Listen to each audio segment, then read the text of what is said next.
principal problema que eu vejo é a alucinação que muitas IAs têm. Eu posso te dizer que tudo isso mudou quando eu comecei a trabalhar com o notebook ali. Me poupe, né? O único profissional que vai perder o emprego por causa de uma inteligência artificial é o profissional medíocre. Se o profissional é bom, ele usa essas ferramentas para potencializar ainda mais o seu trabalho.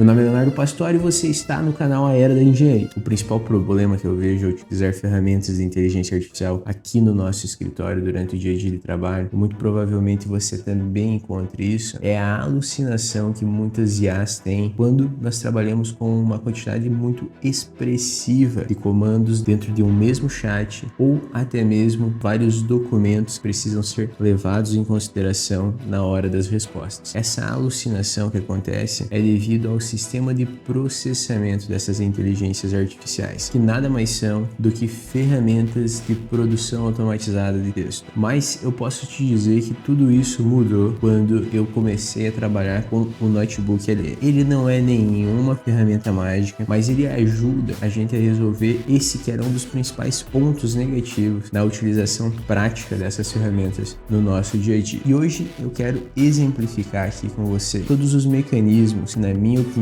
você deve utilizar aí na sua empresa ou aí no seu dia a dia de trabalho e sem utilizar dados que muitas vezes podem ser até falsos gerados por essas LLMs. Então vamos para a prática para entender um pouquinho mais de como tudo isso funciona. Para explicar o que é o Notebook LM, eu fiz uma pergunta básica aqui para o Gemini. Nós estamos aqui na interface inicial. Então, principais funcionalidades: centralização de fontes. Tudo o que você estiver utilizando dentro do Notebook LM basicamente vai ser compilado a partir do conjunto de informações que você mesmo disponibilizou aí dentro da sua criação. Então vamos supor que você esteja pesquisando um artigo científico ou um determinado tipo de aplicação para uma determinada funcionalidade aí de um produto que você está criando ou também de um estudo que você está desenvolvendo. Você pode encontrar as suas fontes, referências bibliográficas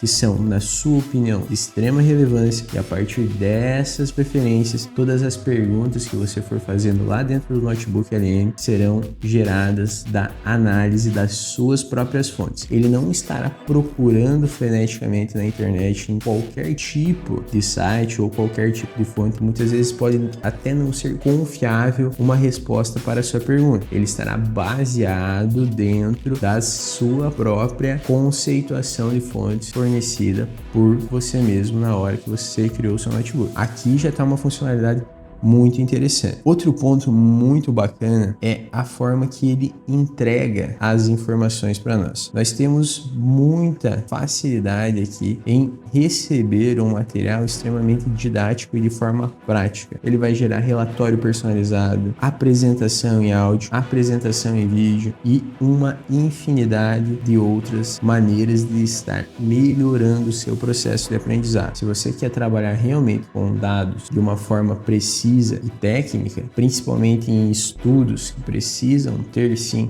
um bom rigor acadêmico, você consegue fazer isso aqui dentro do LM, do Notebook LM. E aqui tem outras aplicações também. Eu gerei este comando aqui só para exemplificar como você pode estar posteriormente unindo as duas ferramentas. Então, este aqui é o Gemini e esse aqui é o Notebook LM. Então, para nós iniciarmos o processo, basta que você esteja logado na sua conta Google e acesse o link que eu vou deixar aqui na descrição do vídeo. Nós podemos clicar aqui em Novo Notebook e a interface que ele vai abrir logo de cara aqui para nós é Notebook LM, adicionar fontes. Basicamente, ele já nos dá as opções de entrada. Lembre-se que quando nós comparamos o Gemini ou o ChatGPT, nós temos um layout que é sempre voltado a você pedir alguma coisa e ele lhe entregar baseado na sua dúvida, na sua pergunta. Aqui dentro do Notebook LM, ele já começa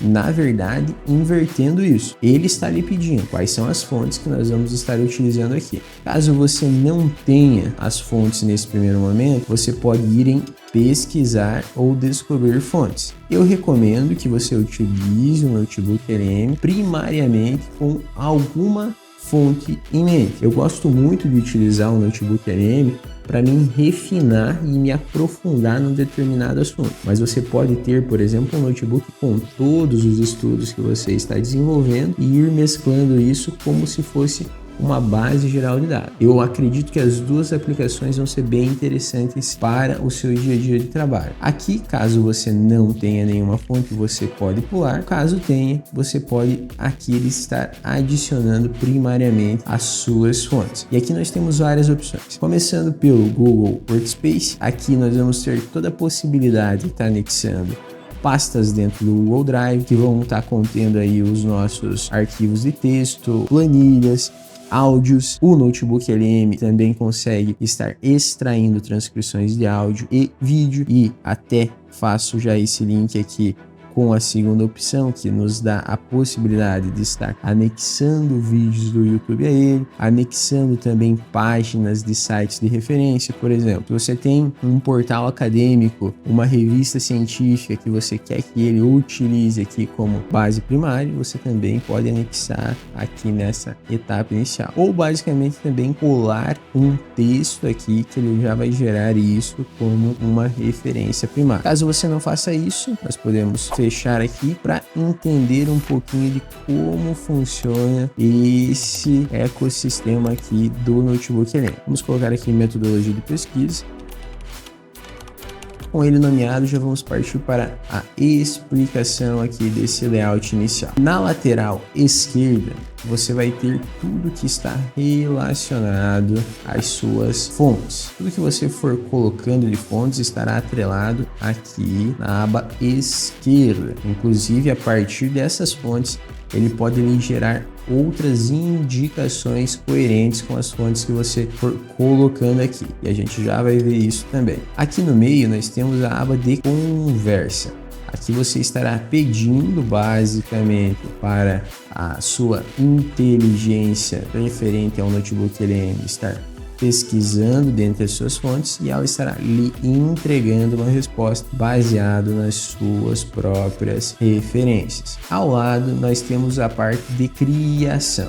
Aqui nós temos todas as opções de como estar gerando material referente às análises da documentação de referência aqui das nossas fontes. E aqui eu já vou lhe dizer, nós podemos estar usando todo o ecossistema da Google integrado, principalmente para que não ocorram erros durante a nossa utilização. Eu sou uma pessoa que acaba tendo muito receio, normalmente, das respostas que são entregues aqui por qualquer inteligência artificial que seja, porque nada mais são do que ferramentas que, a partir de um compilado de textos, são treinadas para lhe entregar respostas. E essas respostas, elas podem ou não estar corretas. Eu sempre gosto de checar muito isso. Para que a gente consiga potencializar os usos, nós podemos usar essa checagem também de uma maneira mais refinada. E para isso eu vou usar o Gemini para fazer uma pesquisa aprofundada. Aqui eu pedi para ele pesquisar as melhores práticas relacionadas à produção acadêmica, considerando os mecanismos que devem ser utilizados para atender a todos os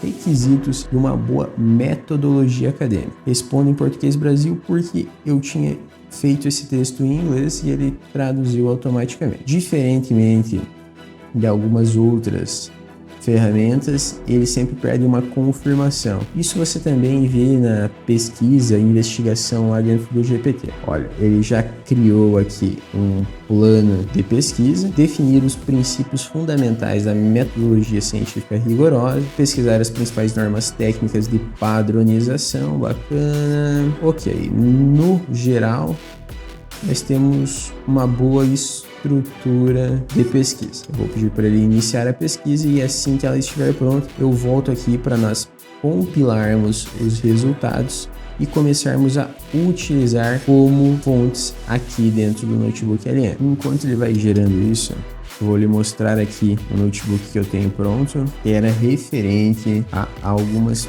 pesquisas que eu estava fazendo sobre neuroarquitetura voltada ao desenvolvimento infantil. Aqui nós temos um compilado com mais de 164 fontes que eu fui alimentando aqui. É interessante que você realmente leia, né, estas fontes e alimente elas de forma automatizada, mas caso não consiga fazer isso, você pode simplesmente estar vindo até um dos assuntos que você já gerou dentro da sua pesquisa, copiá-lo e trazer aqui para pesquisar novas fontes da web. Eu vou usar aqui como exemplo neuroarquitetura aplicada ao desenvolvimento cognitivo infantil. Caso você não alimente essas fontes, você pode vir aqui em pesquisa profunda. Eu recomendo sempre a utilização de pesquisa profunda. Aqui você pode apontar onde vai ser feita essa pesquisa. Caso você tenha um banco de dados dentro do seu workspace e do seu Google Drive, você pode também linkar a isso. Eu vou estar linkando a web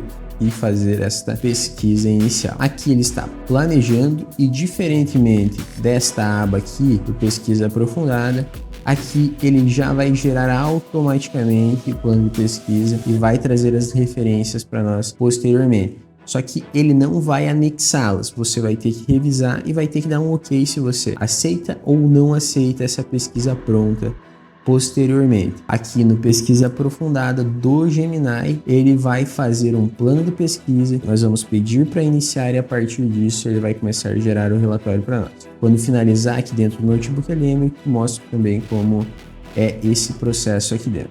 Aqui no centro do dashboard nós temos a opção de fazer perguntas e essas perguntas vão estar referenciadas às nossas fontes. Eu vou usar como base de comparação uma pergunta que já está aqui, que eu havia feito anteriormente. Como os ambientes escolares ativamente modulam as funções cognitivas e criativas na primeira infância?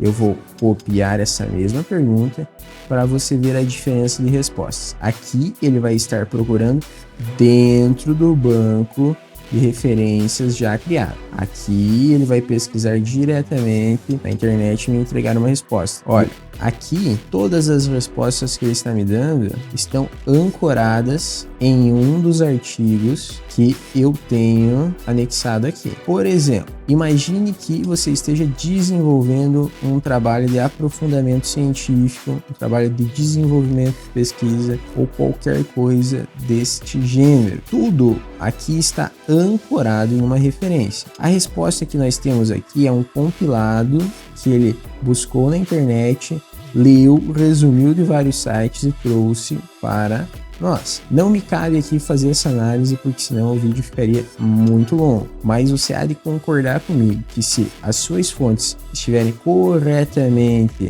posicionadas, você vai ter uma resposta muito melhor. E eu só de bater o olho, como eu já havia me aprofundado nisso anteriormente, eu sei que essa resposta está extremamente bem embasada. Aqui voltando, ele já terminou a nossa pesquisa aprofundada para gerar outras fontes. Relatório técnico e científico sobre a neuroarquitetura aplicada ao desenvolvimento cognitivo e infantil. Aqui ele vai exemplificar um pouquinho do que ele encontrou e para cada uma dessas afirmações, ele vai estar posicionando uma referência. Por exemplo, caso você acredite que essa informação, por exemplo, não está coerente, você pode checar a fonte aqui e, a partir dessa checagem, tirar ela do seu dashboard ou mantê-la caso ela esteja coerente. Então, aqui ele já fez um resumo prático de cada coisa que ele apresentou para nós e para cada uma dessas afirmações, ele linka uma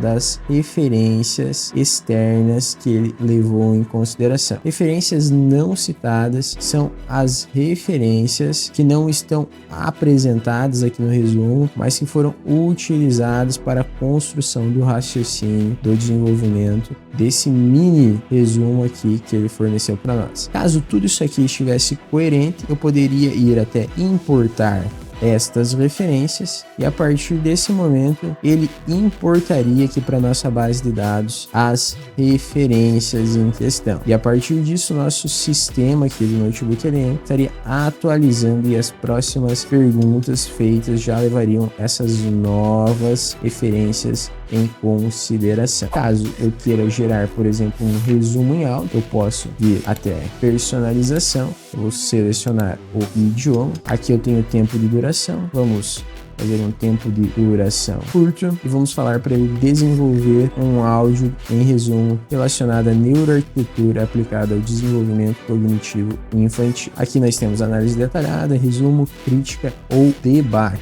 Cada um desses pontos aqui você pode estar utilizando para melhor aperfeiçoar aí a sua experiência de aprendizado. Nós podemos agora clicar em gerar. Podemos também gerar um vídeo sobre isso. Eu vou deixar tudo isso aqui em simultâneo, enquanto nós vamos desenvolvendo outras aplicações. Eu vou dar o mesmo tema para ele. Aqui nós temos vídeo explicativo ou vídeo resumo. Eu vou deixar explicativo mesmo e vou pedir para ele utilizar um estilo visual de aquarela aqui na explicação. Na verdade, vamos com estilo retro. Ok, coloquei para gerar também. Assim que estiver pronto, ele vai estar aparecendo aqui nessa lateral. Para continuarmos, vamos em mapa mental. Vamos pedir para ele gerar um mapa mental dessas fontes. Relatórios. Vamos criar um documento de resumo. Aqui eu cometi um pequeno erro, já porque eu não configurei a linguagem. Se você não configurar a linguagem, muitas vezes ele pode trazer como padrão o inglês. Então eu vou gerar um relatório aqui em português com o tema específico que nós estamos tratando. Cartões didáticos, vamos vir aqui também. Personalizar cartão de estudo, número de card. Isso aqui é muito interessante quando você está aprendendo sobre algum determinado assunto, aprendendo sobre uma determinada aplicação de ensino. Tem também o nosso teste, que ele vai gerar um quiz para ser respondido. E infográfico, eu vou gerar um de cada um aqui para nós termos uma base de como tudo isso funciona. E caso você tenha qualquer dúvida, pode deixar aqui nos comentários que eu tento estar respondendo todo mundo aí na medida do possível. Ok?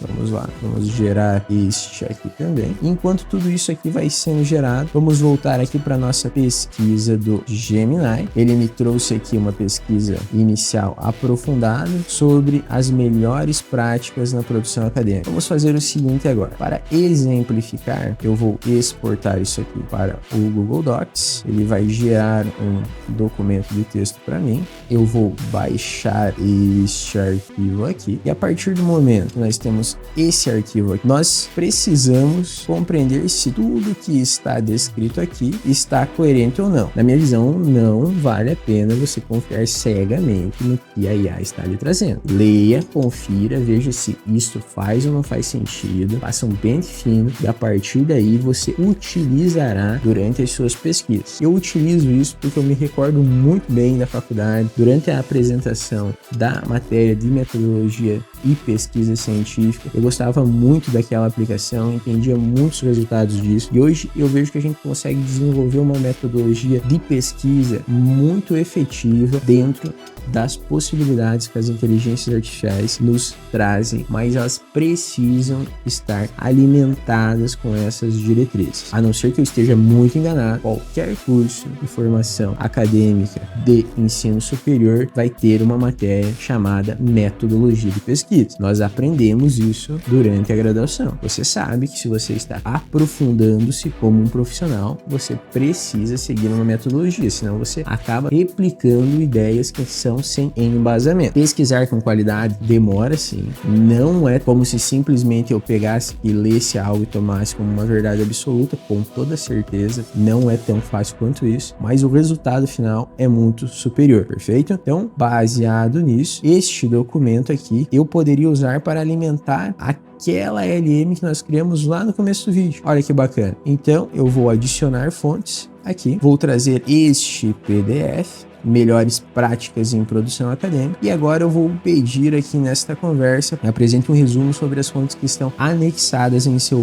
banco de dados. Vamos lá. Lembrando, tudo que ele for pesquisar, ele só poderá utilizar nesse primeiro momento este doc. Aqui em cima tem dois botões de estilização. Aqui nós temos o tamanho das respostas, eu sempre deixo em respostas mais longas, e aqui você pode personalizar as suas respostas. Vou deixar como padrão, vou salvar. Temos a possibilidade de excluir o histórico de pesquisa, e aqui nós já vamos ter a resposta que ele deu baseado nesta pergunta inicial. O objetivo do relatório é fornecer um manual definitivo para elevar o padrão de produção intelectual. Então aqui nós temos o rigor metodológico e a validação do conhecimento, abordagem qualitativa e quantitativa, isso aqui é muito utilizado durante a etapa de pesquisa, triangulação de fatos, arquitetura da escrita científica, que são os métodos de construção do NT, qual vai ser o método do modelo de pesquisa, resultados, discussão, normatização, isso aqui muda também, você está publicando no Brasil ou em uma revista acadêmica estrangeira, citação, paginação, vamos ver se tem a conferência entre pares aqui, que ele está falando um pouquinho também sobre o processo de apresentação, e A para pesquisa, para classificar como um artigo foi citado, apoiando, contrastando ou mencionando, o que ajuda a evitar citações de estudos refutados. O consensus é um motor de busca que extrai respostas sintetizadas diretamente de papers científicos. Isso aqui é muito interessante também para a análise das fontes dentro dos próprios artigos acadêmicos que estarão sendo listados. Então não basta você ter um bom artigo acadêmico de referência, você também precisa avaliar as fontes que estão dentro desse artigo. Aqui ele cita o CAPES. Eu não achei aqui nenhuma citação dentro do documento sobre o revisionamento por pares. Vamos ver dentro do documento principal se ele cita isso. Aqui dentro do documento ele cita peer review, para publicar em revistas de alto nível, o artigo passa pela revisão por pares. Entender o que os pareceristas avaliam é estratégico para evitar rejeições. O título reflete o conteúdo, o resultado é estruturado e completo, a metodologia é descrita com detalhes suficientes para replicação. Isso aqui é muito bacana, porque a partir do seu próprio documento, da sua própria análise, vão ser gerados outros documentos, então você precisa ter uma metodologia bem embasada para ser contestada ou comprovada pelos seus pares. Os resultados são distintos da discussão, a discussão não dialoga com a literatura internacional recente, as conclusões são sustentadas por dados apresentados, conformidade com ciência aberta. Eu não vi ele citando os pares aqui. Claro que aqui eu pedi para ele fazer um resumo, né? Então pode ser que...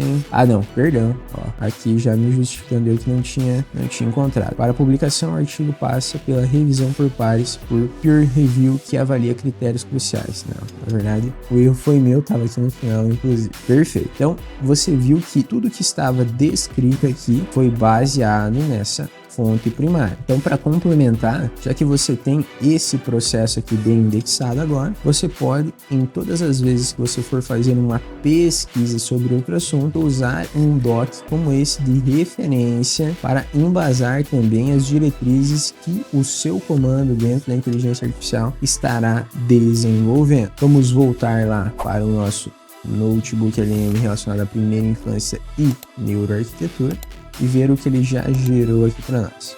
Começando pelo áudio, vamos lá. Os espaços que a gente habita, principalmente na infância, né, eles não são só um cenário passivo. A luz, o som, as cores de um quarto, parece que tudo isso molda ativamente o cérebro em desenvolvimento, quase como um arquiteto invisível. Exatamente. Essa é a premissa central da neuroarquitetura. E para nossa análise de hoje, a gente mergulhou num conjunto de fontes fascinantes sobre a aplicação. Eu acho isso fantástico, fantástico, fantástico. Eu vejo que hoje, com o material que nós temos aqui, nós podemos expandir muito o nosso campo de conhecimento. A gente só não pode se perder em uma metodologia fraca. Mas olha o recurso que acabou de ser gerado em menos de 5 minutos aqui. Um resumo que realmente parece ser feito baseado num diálogo entre dois seres humanos. E isso foi gerado aqui dentro do nosso compilado de informações. Foi extremamente personalizado à nossa demanda e tudo isso agregando na nossa base de conhecimento. Eu vou deixar depois o áudio aqui na descrição para você estar vendo qual foi o resultado final, para não alongar também. Vamos ver se o vídeo está pronto. Aqui é o PDF que eu pedi para ele gerar. O espaço sente, o espaço fala, o espaço transforma. Para um adulto, um ambiente é um conjunto de paredes móveis e luz. Para uma criança, é um universo de sensações. O espaço físico não é neutro, ele molda ativamente a mente em desenvolvimento. desenvolvimento. Olha que bacana que ele usou uma referência dentro do nosso banco de informações também. Olha, tudo isso aqui foi gerado pelas nossas próprias diretrizes. Vou usar uma geral aqui. Legal, isso aqui eu trato bastante, inclusive em outros vídeos, o perigo do design bonito, priorizando segurança perceptiva, principalmente na primeira infância, a natureza em ação, o caminho sensorial e a biofilia aplicada, bacana também, playground como laboratório cognitivo. Olha, ele gerou até uma planta de situação aqui para nós, num parque, dando exemplos práticos, layout flexível. Aqui dentro dessa pesquisa eu também tenho várias referências sobre ergonomia, design de interiores e técnicas para projeto. Então por isso que ele compilou isso e também trouxe esse resultado aqui. Olha que bacana. Então mais um exemplo aí do que ele pode estar gerando. Isso aqui é só a ponta do iceberg mesmo. Vamos voltar, vamos dar uma olhadinha agora no quiz. De acordo com os princípios da neuroarquitetura, qual é o impacto cognitivo esperado de um ambiente com pé direito alto acima de 3 metros, conhecido como efeito catedral? Isso aqui é algo muito difícil de ser respondido por um profissional que não se especializou em arquitetura voltada a desenvolvimento infantil. Favorece o processo de informações focado em detalhes e tarefas concretas e induz um estado de relaxamento que diminui a capacidade de concentração para qualquer tarefa, ativa conceitos associados à liberdade, predispondo ao pensamento abstrato e relacional, aumenta a carga cognitiva, dificultando qualquer tipo de processamento de informação. Responda qual destas daqui você acreditaria que seria a resposta correta. Muito provavelmente, se você for da nossa área, da área de arquitetura, engenharia e design, você já tem uma resposta. Mas lembre-se que nós estamos falando de criança. A resposta correta ativa conceitos de liberdade, predispondo ao pensamento abstrato e relacional. A percepção de volume vertical atua como um priming conceitual para a liberdade, o que é fundamental para a criatividade e a conexão de ideias dispares. E aqui nós poderíamos ir avançando para você ver todas as opções, mas para exemplificar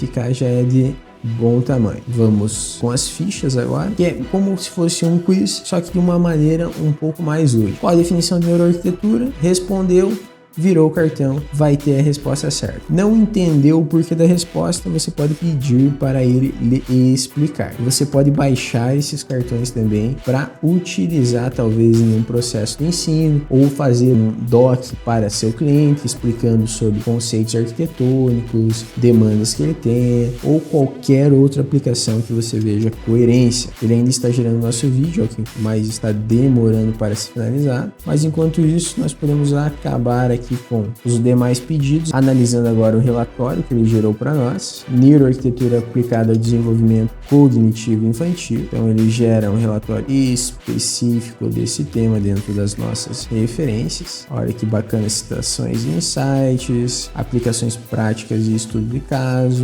design inclusive adaptado.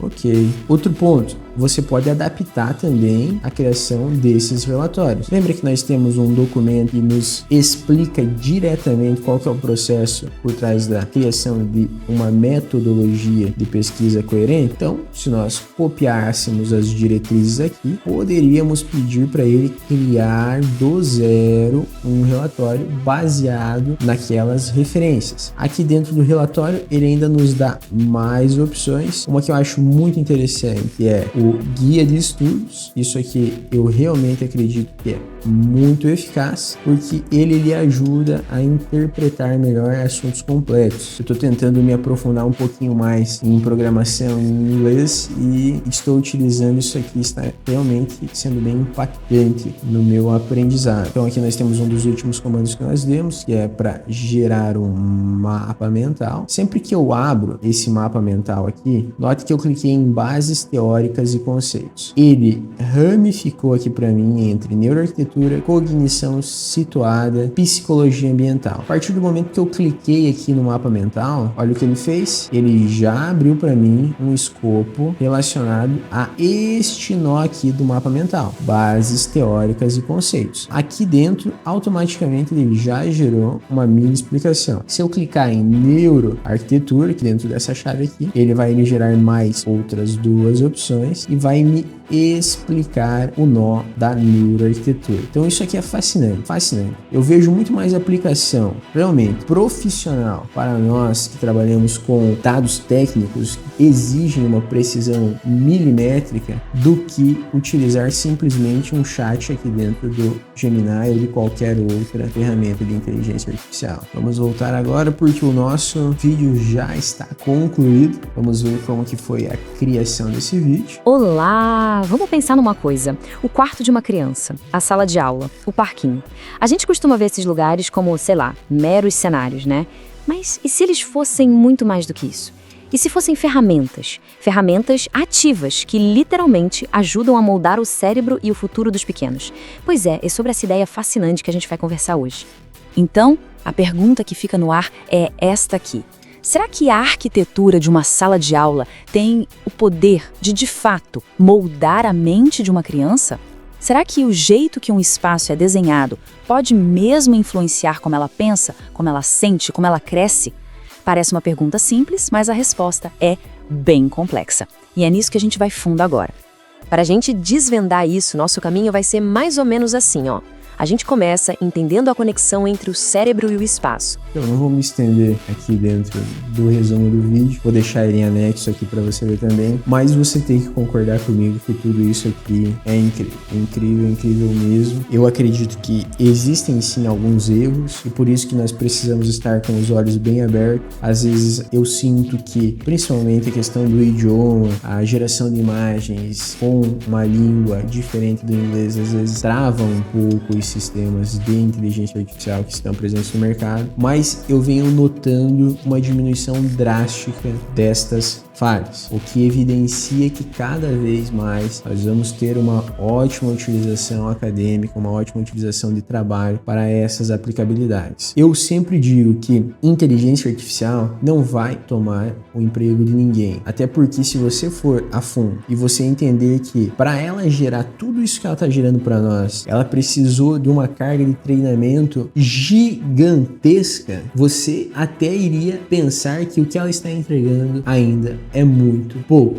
porque despendeu muito recurso, muita programação para se chegar nesses resultados aqui. Tem até um canal de programação aqui que eu acho muito interessante, gosto muito das análises dele, que é o Fábio Akita. Se você quiser dar uma pesquisada depois para ver os vídeos dele, eu acho muito interessante a descrição que ele faz. Eu aprendo muito aqui com ele. Minha formação técnica é na área de engenharia civil, tenho especialização em design, arquitetura, estruturas, mas a parte de programação é um hobby que eu estou conhecendo agora. Então eu acho muito interessante as análises dele. Entendendo essas análises, a gente também consegue desvendar quais são as nossas aplicações do dia a dia. Eu lhe mostrei um pouquinho a ponta do iceberg de tudo que você pode fazer com o notebook LM. Se tiver algumas outras atualizações, eu com certeza estarei trazendo aqui para nossas análises. Mas em primeira mão, seria isso que eu tenho para lhe apresentar. Se você teve qualquer outra dúvida relacionada a isso, você pode estar deixando aqui nos comentários. Nós vimos no vídeo de hoje todo o compilado entre o notebook LM, um pouquinho da aplicação de coerência aqui com